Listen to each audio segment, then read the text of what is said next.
오늘도 하나님의 말씀이 선포되어질 때에 그 하나님의 말씀이 들려지고 우리의 심령에 새겨지는 역사가 있기를 주의 이름으로 축원합니다.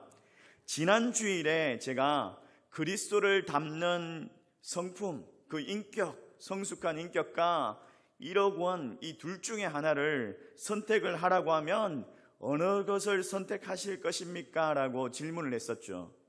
그러면서 처음에 제가 어떤 걸 선택할까요? 라고 물었더니 2부 예배 때 성가대에서 어떤 분인지는 모르겠지만 1억 원요 이렇게 이야기를 하는 거예요. 제가 깜짝 놀랐어요.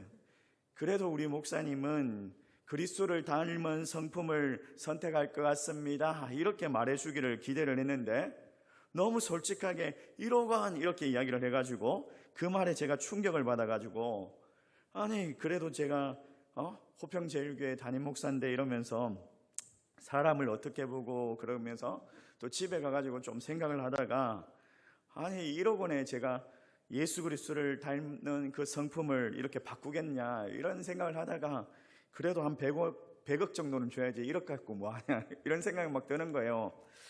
그래서 이거 참 이래도 안 되겠다 그러면서 생각드는 게 너도 참 뵐 수 없는 인간이구나 라는 생각이 드는 거예요.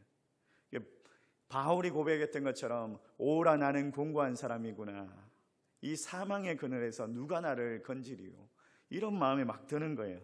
그래서 다시 야고보서를 들고 읽었어요. 야고보서를 들고 읽으면서 오늘 여러분과 함께 다시 한 번 더 야고보서에 숨어있는 이야기, 이 야고보 사도가 야고보가 하고 싶은 이야기가 뭔지를 다시 한 번 더 보자 이런 생각이 들어서 함께 말씀을 준비했고 또 말씀을 또 이렇게 나누고자 합니다. 여러분 오늘 말씀이 정말 어려울 수 있어요. 이해가 안 될 수도 있는데 천천히 잘 따라오시면서 또 잘 이해가 안 되겠다 싶으면은 필기도 해보시고 그러면서 집에 가서 그 필기를 한번 꺼내보시면 이해를 또 할 수 있을 거예요. 오늘 말씀을 전할 건데 여러분 기도하는 심령으로 잘 들어주시기 바랍니다. 야고보서는요 실천적인 행위를 강조하고 있습니다. 야고보서가 복음이냐 율법이냐 이러면서 막 오해를 사고 분쟁이 많았어요. 그래서 야고보서는 율법에 가깝다라고 이야기를 하면서 야고보서를 정경에 채택하지 말자 이런 이야기들이 정말 많이 있었습니다. 종교개혁자 마틴 루트는요 야고보서를 아주 쓸모없는 지푸라기 서신이다 라고 하면서 경멸을 했어요. 심지어는 정경에서 빼야 한다라고 주장을 했어요. 그러니까 이 성경에 들어가면 안 된다라고 이야기를 한 거죠. 마틴 루트가 야고보서를 반대한 이유가 있죠. 뭐냐면 천주교가 면죄부를 돈 주고 판매를 하면서 행위로 구원받습니다 라고 하면서 강조를 하죠. 그때에 이 마틴 루트가 종교개혁을 하면서 로마서 5장 1절 말씀 우리가 믿음으로 의롭다 하심을 받았으니 믿음으로 구원받는다 이 신칭이 이 복음의 진수를 말하면서 종교개혁을 합니다. 바울도 역시 갈라디아서에 보면 이렇게 이야기하고 있죠. 갈라디아서 2장 16절 말씀인데 우리 같이 한번 읽어볼까요? 같이 읽습니다. 시작. 사람이 의롭게 되는 것은 율법의 행위로 말미암음이 아니요 오직 예수 그리스도를 믿음으로 말미암는 줄 알므로. 자 여기 보니까 예수 그리스도의 믿음으로 어떻게 된다고요? 사람이 의롭게 된다라는 거예요. 그러니까 갈라디아서는 보니까 교회를 열심히 다니고 주일 성수 봉사도 잘하고 11조도 30년 동안 빠짐없이 했지만은 믿음이 없으면 구원받지 못한다라는 거예요. 그런데 야고보서는요 야고보서 2장 24절 말씀해 보니까 사람이 행함으로 의롭다 하심을 받고 믿음으로만 아니니라. 무슨 말을 하고 있어요? 믿음만으로 안 된다라고 이야기를 하고 있죠. 그러니까 이 야고보가 로마서와 갈라디아서에 도전하는 것 같은 그런 말씀을 하고 있는 거예요. 조금 전에 말했던 걸 다시 반대로 이야기를 하자면, 믿음 생활을 30년 동안 했지만은 헌금 생활을 한 번도 하지 않았다면 그 믿음 의심할 만하지 않느냐라는 그런 말을 하고 있는 거예요. 그러니까 바울과 야고보가 서로 말다툼을 하는 것처럼, 서로 반대의 이야기를 하는 것처럼 보여지고 있죠. 바울은 믿음을 강조하고 있고, 반면에 야고보는 행함을 강조했죠. 그런데 자세히 살펴보면요, 똑같은 이야기를 하고 있어요. 야고보서 2장 22절 말씀을 보니까 행함으로 믿음이 온전하게 되었느니라. 그러니까 행함으로 믿음이 온전하게 된다라고 이야기하죠. 믿음에 반대하는 것이 아니라 믿음이 맞다, 그러나 행함이 따라오지 않으면 온전한 믿음이 아니야, 이 말을 하고 있는 거예요. 그러니까 보충 설명을 하고 있는 야고보서라는 거예요. 우리가 믿음만 강조하다 보니까 행함이 없는 믿음이 너무 많죠. 믿음으로 구원받습니다 라고 이야기하면서 행함 없이 살아가는 그리스도인들을 만들어내고 있죠. 그래서 우리 한국교회가 이렇게 욕을 먹는 것 아니겠습니까? 세상 사람들이 봤을 때 예수 믿는 사람들은 이렇게 살아야 하는데 너네들이 말하는 그 믿음대로 살지 않는 것 아니냐라고 하면서 세상이 우리를 질타하고 있는 거죠. 이 야고보서는 이 중요한 이야기를 하고 있어요. 중요한 이야기를. 우리가 꼭 이 세상에서 살아가면서 기억해야 할 삶의 지혜를 말하고 있는 거예요. 야고보서를 통해서 우리가 세상을 어떻게 살아가야 할 것인가를 고민하고 또 그 지혜를 배울 수 있는 그런 은혜가 있더라는 거예요. 여러분, 구약 성경에서 지혜서 하면 잠언 이렇게 이야기를 하죠. 신약 성경에서 지혜서가 뭐냐라고 물어본다면 야고보서예요. 야고보서. 이 야고보서에서는 주 포인트가 뭐냐? 지혜라는 단어를 쓰고 있어요. 근데 그 지혜라는 단어가 성령님과 동일한 단어로 해석되어지고 있습니다. 그러니까 야고보는 성령님을 지혜로 표현을 하고 있다라고 보셔도 된다라는 거예요. 우리가 지난주에도 우리가 말씀을 통해서 나누었지만 야고보서의 저자가 누구였죠? 예수님의 동생 야고보였죠. 이 야고보가 누구에게 편지를 쓰고 있습니까? 야고보서의 그 편지를 받는 수신자가 누구냐? 자, 1장 1절 말씀 같이 한번 읽어볼까요? 같이 읽습니다. 시작. 하나님과 주 예수 그리스도의 종 야고보는 흩어져 있는 12지파에게 문안하노라.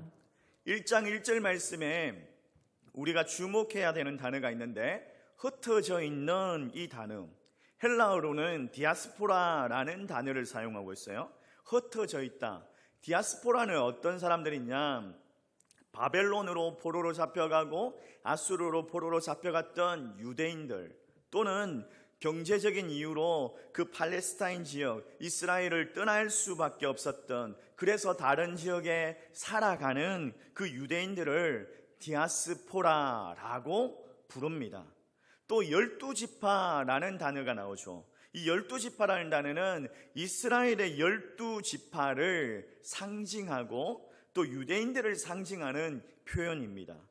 그렇기 때문에 야고보서의 수신자는 유대파 그리스도인이다라고 주장을 많이 했어요. 또 한편으로 이 야고보서는요, 이방인 교회의 사도들이 편지를 보낼 때 늘 항상 우상 숭배와 또는 성적 타락의 문제를 다루고 있었습니다. 근데 야고보서에서는요, 우상 숭배와 성적 타락의 문제가 언급되지 않고 있어요. 그래서 분명히 이 야고보서의 수신자는 유대파, 유대인, 그리스도인이다라고 그렇게 주장을 했습니다. 그렇다면요, 여러분, 우리는 유대인이 아니잖아요. 우리는 이스라엘 사람이 아니잖아요. 그러면 우리는 야고보서를 읽을 필요가 없겠네요.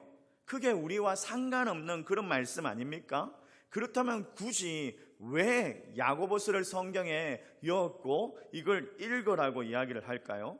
왜 우리가 이 야고보서를 읽어야 하느냐? 자, 그걸 보면요. 자, 그 당시에 대제사장들이 흩어져 있는 디아스포라 유대인들에게 1년에 한 번 디아스포라 편지를 보냈습니다.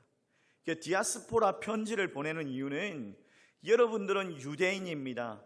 여러분들은 정체성을 가지고 하나님께서 선택하셨습니다. 그 선택하신 목적에 따라서 살아가야 합니다. 라는 그런 디아스포라 편지를 1년에 한 번씩 흩어져 있는 그 유대인들에게 보냈어요.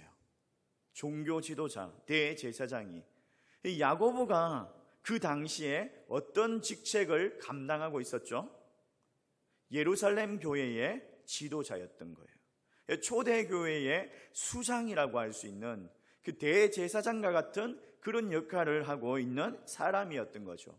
그래서 어떻게 보면 이 야고보서는 그리스도인들에게 보내는 그리스도인들의 그 정체성을 지킬 것을 권면하는 그런 디아스포라적인 서신이다라는 거예요. 그래서 이 땅에서 살아가고 있는 모든 그리스도인들, 우리를 포함한 모든 그리스도인들이 이걸 해람하고 함께 읽어야 되는 그런 편지인 거죠. 그래서 또 흩어져 있는 영적인 그 12지파, 이 말은요, 영적인 이스라엘, 바로 우리를 말하고 있는 거예요. 여러분, 하나님께서 이스라엘 백성들을 선택하셨다라고 이야기를 하죠. 근데 하나님께서 이스라엘 백성들을 선택하실 때에 그냥 아무 이유 없이 그냥 선택을 하셨을까요? 뭔가 목적을 가지고 그들을 선택을 하셨다라는 거예요. 그렇다면요, 우리 하나님께서 우리로 하여금 예수 그리스도를 믿고 하나님의 자녀로 삼으신 이유가 있다라는 거예요. 그냥 우리를 예수 그리스도를 믿게 하셨고 우리로 하여금 하나님의 자녀가 되게 하신 것이 아니더라는 거예요. 여러분들이 오늘 예배 드리고 있잖아요. 오늘 교회 나오셨잖아요. 근데 이 교회 나온 이유가 있고 그 목적이 있더라는 거예요. 그 이유가 있는 거예요.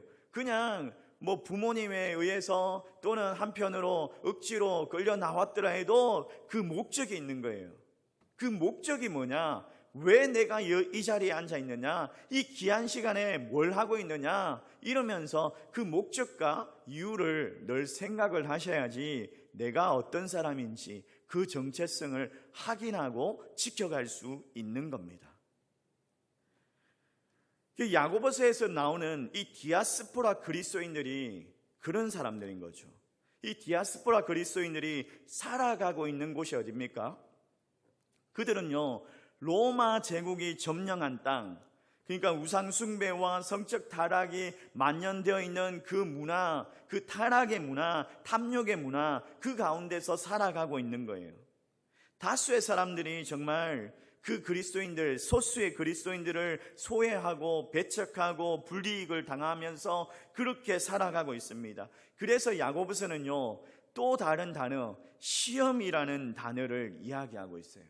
그래서 2절 말씀해 보니까 내 형제들아 너희가 여러 가지 시험을 당하거든 어떻게 하라? 기뻐하라, 이렇게 이야기를 하고 있죠. 시험을 당하는 그곳에서 살아가고 있더라는 거예요. 우리도 역시 마찬가지죠. 여러 가지 시험을 당하는 그곳에서 살아가고 있습니다. 근데 그 시험을 당할 때에 우리가 기뻐해야 하는 이유가 있다면 그리스도인이라는 그 정체성, 그 정체성을 다시 확인하라는 거예요. 시험을 당하는 이유가 뭡니까? 정체성을 무너뜨리게 하기 위해서 그런 위기들이죠. 그런 위기들이 연속으로 다가오는 것이 이게 시험인 거예요. 여러분들은 그리스도인, 여러분들은 하나님께서 예수 그리스도를 믿게 하신 하나님의 선택받은 하나님의 자녀들, 이 정체성을 가지고 이 땅에서 늘 살아가야 하는 거예요. 그러면서 이 야고보서에서 또 하나의 이야기가 있는데 그 이야기가 뭐냐면 두 개의 세계를 이야기하고 있어요. 두 개의 세계. 그러니까 하나님이 없는 세계와 하나님이 있는 세계, 이 두 가지의 세계를 이야기하고 있는데 야고보는요, 하나님이 없는 세계를 세상이라는 단어를 표현하고 있습니다. 헬라어는 코스모스라는 단어인데 1장과 4장 말씀에 3번밖에 언급을 하지 않아요. 자, 1장 27절 말씀에 보니까 새 속에 물들지 아니하는 그것이니라. 또 4장 말씀에 보면 간음한 여인들아 세상과 벗된 것이 하나님과 원수됨을 알지 못하느냐. 그런즉 누구든지 세상과 벗이 되고자 하는 자는 스스로 하나님과 원수되는 것이니라. 이러면서 세상과 벗된 사람, 하나님과 벗된 사람 아브라함 이렇게 등장하면서 대조적인 세계를 보여주고 있습니다. 반대되는 세계를 보여주고 있어요. 디아스포라 그리스도인들이 살아가고 있는 세계가 어디입니까? 그들은 하나님을 모시고 살아가지만, 그들은 하나님의 자녀로 하나님의 백성으로 살아가지만 하나님이 없는 세계에서 살아가고 있는 거예요. 우리도 마찬가지죠. 우리도 마찬가지예요. 우리도 세상에 나가면 하나님이 없는 세계에서 살아가고 있는 거예요. 그렇지 않습니까? 그러니까 이 디아스포라 그리스도인들이 1세기를 살아가는 가장 많은 영향력을 주는 세상이 어디입니까? 로마 제국인 거예요. 이 로마 제국은요, 힘과 권력, 돈, 부 이걸 막 선전하면서 이걸 따를 것을 강요를 합니다. 힘과 권력, 부를 따르는 것이 세상을 잘 살아가는, 세상이 말하는 지혜야 라고 이야기를 합니다. 지혜로운 사람은 힘에 굴복하는 거야. 힘을 가지는 거야. 지혜로운 사람은 권력을 가지는 거야. 지혜로운 사람은 부를 가지는 거야. 이러면서 세상이 막 선전을 합니다. 그러니까 하나님의 지혜, 세상의 지혜, 하나님의 세계, 하나님이 없는 세계, 이러면서 막 혼란이 오는 거죠. 혼란이 오는 거죠. 그래서 뭐라고 이야기합니까? 1장 8절 말씀 같이 한번 읽어볼까요? 같이 읽습니다. 시작. 두 마음을 품어 모든 일에 정함이 없는 자로다. 두 마음을 품어 모든 일에 정함이 없는 자로다. 그러니까 이 두 마음이 막 생기는 거예요. 그러지 않습니까? 정말 설교 듣고 있을 때는 야, 별로 뭐 돈 필요 없다. 아, 진짜 하나님만 계시면 최고야. 이렇게 설교가 들려지다가 교회를 딱 나가서 친구들 만나고 돈 많은 친구들 막 만나가지고 이야기하다 보면 아이고 돈이 좀 있어야 되겠네. 돈이 최고네. 이런 생각이 갑자기 들지 않습니까? 저도 목사인데도 불구하고요. 간혹 저희 아들이 공부를 썩 잘하지 못하는데 괜찮다, 뭐 하나님 잘생기면 된다, 건강하면 된다 이러다가도 어떤 누가 공부 잘한다 이런 이야기 들으면 야, 너 공부 좀 해라, 공부 좀. 언제 공부할 거고 너는? 이러면서 마음이 갑자기 막 혼란이 생겨요. 저도 마찬가지거든요. 세상을 살아가다 보면 이런 두 마음이 생겨가지고 시험을 당하고 정하지 못한 그렇게 살아가더라는 거예요. 근데요, 중요한 게 뭐냐면 2장과 4장 말씀에 그걸 조종하는 영적인 존재가 있다라는 거예요. 2장 말씀에는 그 존재를 귀신이다 라고 이야기를 해요. 4장 말씀에는요, 그 존재를 마귀라고 고발을 하고 있습니다. 그러니까 힘과 권력, 돈 이걸 가지는 것이 세상을 잘 살아가는 지혜야, 이 말을 하는 사람들이 궁극적으로 누구다? 마귀고 귀신이라는 거예요. 마귀가 귀신이 우리를 넘어뜨리게 하기 위해서, 우리를 시험에 당하게 하기 위해서, 우리를 그리스도인의 그 정체성을 무너뜨리게 하기 위해서 그런 선전을 하면서 그걸 따라오라고 이야기를 하더라는 거예요. 그걸 따라가게 되면 어떻게 됩니까? 자기가 해야 할 일을 하지 못하고 흔들리는 사람, 현대인의 성경에서는 이중인격자라고 이야기를 하고 있어요. 이중인격자가 된다라는 거예요. 교회 나와서는 경건한데 밖에 나가서는 세상 사람과 동일하게 살아가는 그런 사람, 세상과 구별을 하지 않는 그런 사람으로 살아간다는 거예요. 또 세상이 말하는 그 지혜를 따라가면 어떻게 되느냐? 15절 말씀 같이 한번 볼까요? 같이 읽습니다. 시작. 욕심이 잉태한즉 죄를 낳고 죄가 장성한즉 사망을 낳느니라. 욕심이 생기면 어떻게 된다고요? 죄를 낳고 죄가 자라면 어떻게 된다고요?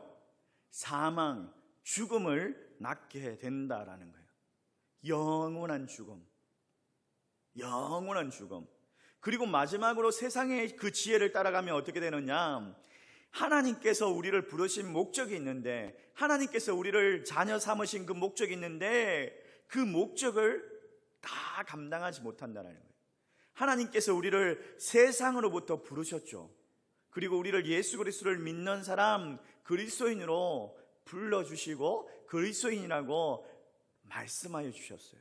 근데 한편으로 우리를 부르신 목적에 따라서 우리를 세상으로 보내셨습니다. 그래서 우리가 세상에 흩어져서 디아스포라 그리스도인으로 살아가는 사람들인데 그 목적을 감당하지 못한다라는 거예요. 여러분, 우리로 하여금 예수 믿게 하신 목적이 있는데 여러분 그 목적을 다 아시지 않습니까? 우리가 여러 번 설교를 통해서 들었고 하나님 말씀을 성경으로 읽어내면서 우리가 하나님께서 우리를 선택하신 그 목적을 우리가 다 알고 있을 거예요. 제가 일일이 말하지 않아도 여러분 잘 알고 있을 겁니다, 분명히. 그런데도 불구하고 예수를 믿는다라고 말하면서 입술로만, 지식으로만 예수를 믿는다면 정말 공허하고 텅 비어 있는 사람인 거죠. 행함이 없는 믿음은 헛것이고 가짜라는 거예요. 믿음이 있다라고 말하면서 행함이 없는 사람은 스스로를 속이는 사람이다 라고 이야기를 합니다. 우리가 행위로 구원받는 것은 아니지만 우리가 예수 그리스도의 행위로 구원을 받는 거죠. 우리가 행위로 구원받는 것은 아니지만 행위를 위해서 구원을 받았다라는 거예요. 선한 일을 행하기 위해서, 그 선한 일을 위해서 구원받았고 또 선한 일을 위해서 우리로 하여금 의롭다고 하심을 받은 거죠. 그런데도 왜 우리의 신앙이 이렇게 미지근하냐는 거예요. 그런데도 왜 우리가 이렇게 변화가 없냐라는 거예요. 왜 대학을 들어가면 교회를 떠나고, 왜 직장에 들어가면 교회를 떠나고, 왜 결혼을 해가지고 불신 시부모님들을 만나면은 교회를 떠나냐는 거예요. 늘 이렇게 자매들이요, 결혼을 하면 불신 형제들하고 결혼해가지고 내가 그 가정을 복음화 시키면 되지 않습니까? 라고 그렇게 이야기를 합니다. 그 사명을 가지고 그 집에 들어갔으면 그 목적을 이루어야죠. 근데 그 부모님들이 제사 지내라 하고 박해를 하고 핍박하고 교회 못 나가게 하면 자기 신앙도 지키지 못하고 자기 신앙도 그냥 변질되어서 불신자가 되어서 살아가더라는 거예요. 그런 자매들이 얼마나 많습니까? 직장 내려가면 하나님 좋은 직장을 주세요. 직장 내려가면 정말 열심히 섬기겠습니다. 그랬는데 보니까 직장을 열심히 섬기고 있어요. 직장을 열심히 섬기고, 주일날도 교회를 안 와요. 직장 다녀서 피곤해서 교회 못 옵니다 이러면서 그러지 않습니까? 대학 들어가기 전에는 고3 때는 그렇게 기도받고 그렇게 기도하다가 대학 들어가면은 동아리 활동이니 알바니 이러면서 바빠가지고 교회 못 옵니다 이러면서 교회를 안 와요. 교회는 뒷전이에요. 입술로만 신앙생활을 하고 지식으로만 신앙인이 되니까 진짜 신앙인이 아니니까 교회를 떠나고 교회를 멀리하고 이러는 거 아니겠습니까? 진짜 신앙인이라면 떠나더라도 바로 돌아오죠. 바로 선한 행위를 위해서 우리가 구원받았다라는 게 이게 진짜 신앙인데, 이게 진짜 구원인데, 대학을 들어가도 직장생활을 해도 시집살이를 해도 신앙인의 모습을 지켜내고 나타내야 하는데, 그런데 우리의 신앙의 모습이 나타나지 않더라는 거예요. 왜? 우리가 두 마음을 가지고 그 마음이 정해지지 않으니까, 세상의 지혜를 따라가니까 그런 모습들밖에 나오지 않더라는 거예요. 그래서 야고보서는 로마 제국이 이야기하는 그 세상의 지혜를 따라가지 말라라고 말하면서 그 대안적인 세계를 이야기하고 있어요. 그 대안이 뭐냐? 그 대안적인 세계를 제시하고 있는데, 그 대안적인 세계가 뭐냐면 이 모든 세상을 만드신 하나님의 계획에 있다라는 거예요. 하나님의 계획이 뭡니까? 하나님의 계획이 우리를 구원하시기 위한 하나님의 계획이죠. 자, 3장 9절 말씀 한번 읽어볼까요? 같이 읽습니다. 시작. 또 이것으로 하나님의 형상대로 지음을 받은 사람을 저주하나니. 우리가 하나님의 형상대로 지음을 받았다라는 거예요. 하나님의 형상대로 지음받았다는 것은 가장 존귀한 사람들이다라는 거예요. 여러분들이 하나님의 형상대로 지음받았다는 그 의미는요, 우리로 하여금 온전하고 구비하여 조금도 부족함이 없게 하셨다라는 거예요. 그런 삶을 살아갈 수 있는 그런 존재라는 거예요.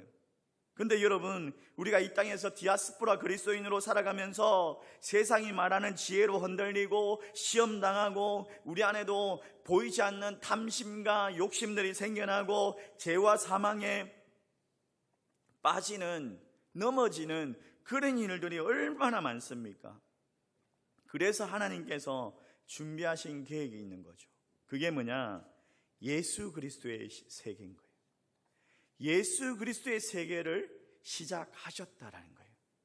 예수 그리스도를 통하여서 하나님의 구원은 우리로 하여금 하나님의 형상을 회복케 하는 것이다 라는 거예요.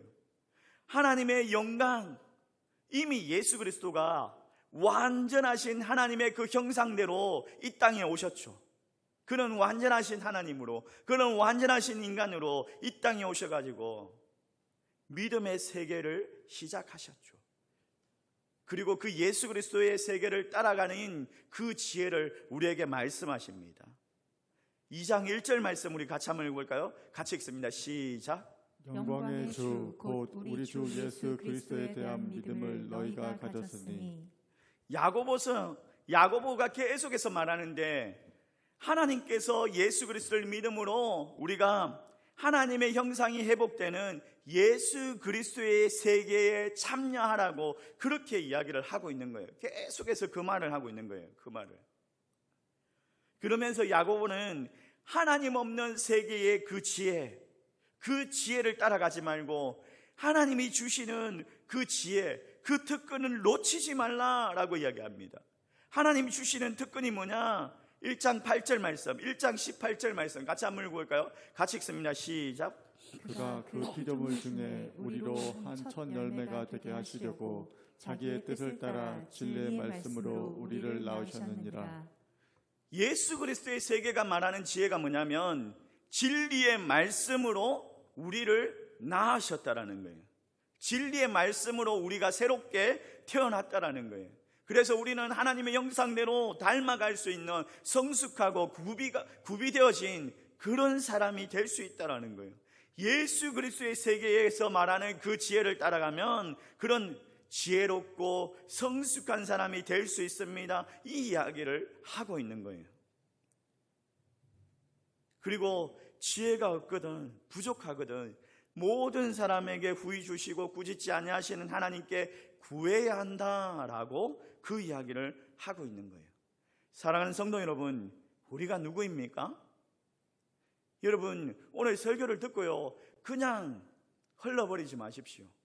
여러분들이 생각해야 할 것이 있다면 나는 누구인가?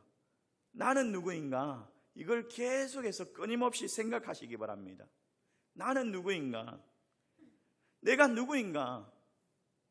나를 움직이는 것이 뭐냐? 이걸 생각하십시오. 나를 움직이는 것, 나를 움직이는 것, 나를 움직이게 하는 그 욕구, 그걸 갖다가 분별할 수 있는 그런 은혜가 있어야 합니다. 내가 무엇 때문에 움직이고 내가 무엇 때문에 일하느냐? 돈 때문에 일합니까? 힘을 가지기 위해서 일합니까? 권력을 가지기 위해서 일합니까? 그게 아니라 예수 그리스도를 위해서, 선한 일을 위해서. 무엇 때문에 일하느냐? 왜 대학에 들어갔느냐? 왜 시집을 갔느냐? 왜 직장에 들어갔느냐? 나를 움직이게 하는 그 욕구가 뭐냐는 걸 분별하셔야 돼요. 그래야지 예수 그리스도의 세계에서 새 사람으로 살아갈 수 있는 거예요. 여러분을 하나님께서 지으실 때에 세상의 지혜가 아니라 하나님의 지혜로 지으셨다라는 거예요. 이 세 번째 벌써 나왔네요. 하나님의 그 새 창조 안에서 다른 삶을 준비하면서 살아가는 거예요. 하나님의 새 창조.